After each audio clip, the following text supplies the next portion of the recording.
Elle se dirigea vers le lavabo, s'appuyant sur le bras du médecin pour garder son équilibre, tourna le robinet d'eau froide pour remplir son verre. Ce brandy est inoffensif. Dit Blore, vindicatif, Comment le saviez-vous? demanda Armstrong. Je n'ai rien versé dedans. Protesta Blore, furieux. Vous voudriez faire croire le contraire? Non, moi, je ne vous accuse de rien. Mais vous, ou quelqu'un d'autre, aurait pu empoisonner cette boisson. On remarquait bientôt le retour dans la pièce. Tenait en main une bouteille de whisky et un tire-bouchon. La bouteille bouchée soulevait les miennes. Tenez ma petite, on ne vous trompe pas cette fois. Par bonheur, la provision de liqueur n'est pas petite. Ce monsieur UNOM est la prévalence même. Vera frissonna violemment. Armstrong tint le verre tandis que Philippe Lombard y versait l'alcool. Il conseilla. Dis cela, décidera. Nous de subir une rude épreuve. Vera trempa les lèvres dans le verre et les couleurs réapparurent sur ses joues.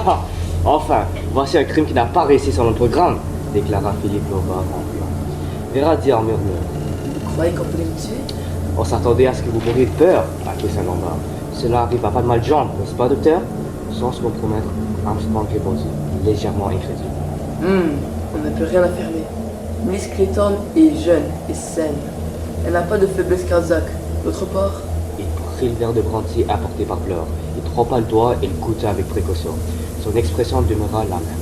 Il dit, avec une certaine méfiance dans la voix, le goût me paraît normal. Blore s'avança, bouillant de colère. Dites un peu que j'ai empoisonné ce breuvage et je vous démolis le portrait. Vera, un peu remontée grâce au whisky, fit une diversion en demandant. Où est le juge? Les trois hommes s'entregardèrent. Tiens, c'est drôle. Je croyais qu'il était monté avec nous. Moi aussi. Dit Blore. Voyons, docteur, vous montez l'escalier derrière moi. J'avais l'impression qu'il me suivait. Répondit Armstrong. Évidemment, il marche plus lentement que nous. C'est un vieillard. C'est à n'y rien comprendre, dit Lombard. Allons chercher. Proposa Blore. Il se dirigea vers la porte. Les deux hommes le suivirent et Verma ferma la marche. Comme il descendait l'escalier, Armstrong déclara. Naturellement, il doit rester dans le salon.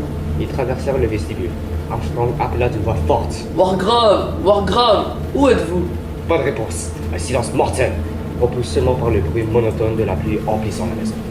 Arrivé au seuil du salon, Armstrong s'arrêta net. Les autres pressant derrière lui, regardaient par-dessus son épaule. Quelqu'un poussa un cri. Le juge Wargrave était assis au fond de la pièce, dans son fauteuil à haut dossier. Deux bougies brûlaient de chaque côté de lui. Et ce qui surprit et troubla les spectateurs, c'est qu'il était vêtu de sa robe rouge de magistrat et qu'il portait une perruque sur la tête. Le docteur Armstrong fit signe aux autres de reculer. Lui-même traversa la pièce, chancelant comme un homme ivre, et s'approcha du juge au regard fixe. Il se pencha en avant et examina le visage inerte. Puis, d'un geste brusque, il enleva la perruque. Il tomba à terre, révélant le front haut et dénudé, au milieu duquel apparaissait un trou rond teinté de rouge d'où coulait une substance épaisse. Le docteur Armstrong souleva la main flasque et tâta le pouls. Puis, il se tourna vers les autres et dit d'une voix sonore. Il a été tué d'un coup de revolver. Bon Dieu, S'écria Blore. le revolver. Il a reçu la balle en plein crâne. Continua le médecin de sa voix morte et lointaine. La mort a été instantanée. Vera examina la perruque. La laine grise qui avait perdu Miss Brent.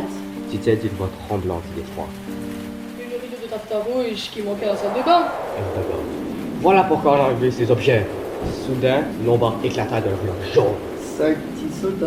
Et Tizière le droit. L'un, deux, devint avocat. Et il n'en resta plus qu'à, récita-t-il.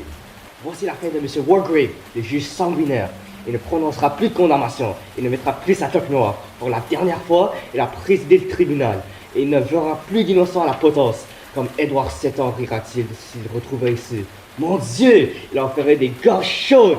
Cette sortie scandalise à ses compagnons. Ce matin encore, S'écria Vera. vous l'accusez lui d'être l'assassin inconnu. Les traits de Lombard changèrent d'expression. Plus calme, il dit à voix basse. En effet, je l'ai accusé. Eh bien, je me trompais. Encore un de nous reconnu innocent. Trop tard. Ils transportèrent le juge Wargrave dans sa chambre et ils l'étendirent sur son lit. Ensuite, ils descendirent, s'arrêtèrent dans le vestibule et s'entregardèrent. Qu'allons-nous faire maintenant? Songeons d'abord à nous restaurer. Il faut manger pour vivre. Une fois de plus, ils rentrèrent dans la cuisine. On ouvrit une boîte de langue de bœuf et tous quatre mangèrent machinalement, sans grand appétit, Jamais je ne mangerai de langue. déclara Vera. Le repas terminé, ils demeurèrent tous assis autour de la table à cuisine, se divisant les uns les autres, Nous ne sommes plus que 4 à présent. dit Blore. À qui le tour? Le docteur Armstrong ouvrit de grands yeux et prononça d'un ton désabusé. Prenons bien garde à nous. Il s'interrompit et Blur observa. Voilà textuellement ses paroles. Et maintenant, il est mort. Je me demande notamment comment cela s'est produit. Reprit Armstrong. Lombard lança un juron. Le tour a été admirablement joué. Le rebond gaiement a été fixé au plafond de la chambre de Miss Clayton et a joué le rôle prévu par l'assassin. Chacun s'est précipité, croyant qu'elle avait été tuée, et profitant de ses provisions, quelqu'un a supprimé le vieux juge alors qu'il était plus sur ses gardes. Comment expliquer que personne n'ait entendu la détonation? Demanda Blur. Lombard secoua la tête. Miss Clayton poussait des cris. Le vent hurlait. Nous courions en appelant tue-tête. Voilà pourquoi nous avons rien entendu. Mais nous ne nous laisserions plus prendre à ces pièges. La prochaine fois, il devra se montrer plus habile. Comptez-y. Conseilla Blur. Le ton de sa voix était désagréable. Les deux autres hommes lancèrent un regard. Le docteur Armstrong prit la parole. Nous sommes 4 et nous n'ignorons lequel. Moi, je le sais. Affirma Blur. Je n'ai jamais douté. Commença Vera. Armstrong prononça lentement. Je crois en réalité connaître. Quand moi, fit Lombard, mon idée me semble là-bas. De nouveau, ils s'entregardèrent. Vera se leva. Elle flageolait sur ses jambes. Je me sens très mal. Annonça-t-elle. Je vais me coucher, j'en peux plus. Nous ferons bien d'imiter votre exemple, dit Lombard. À quoi bon rester ici à se regarder? Je ne vois aucun inconvénient. Déclara Blur. La meilleure partie à prendre, Murmura le médecin. c'est de monter dans nos chambres. Encore qu'aucun d'entre nous ne puisse dormir. Ils allèrent vers la porte et Blur observa. Je voudrais bien savoir où se trouve à présent ce revolver. Tous quatre montèrent l'escalier. La scène suivante rappelait un produit. Chaque personnage se tenait debout devant sa porte, la main glacée sur la moelle. Alors, comme répondant à un signal, chacun pénétra dans sa chambre et se referma la porte. On entendit ensuite des bruits de serrures et de verrous et des déplacements de meubles. 4 humains, frappés terreur, venaient de se barricader pour la nuit.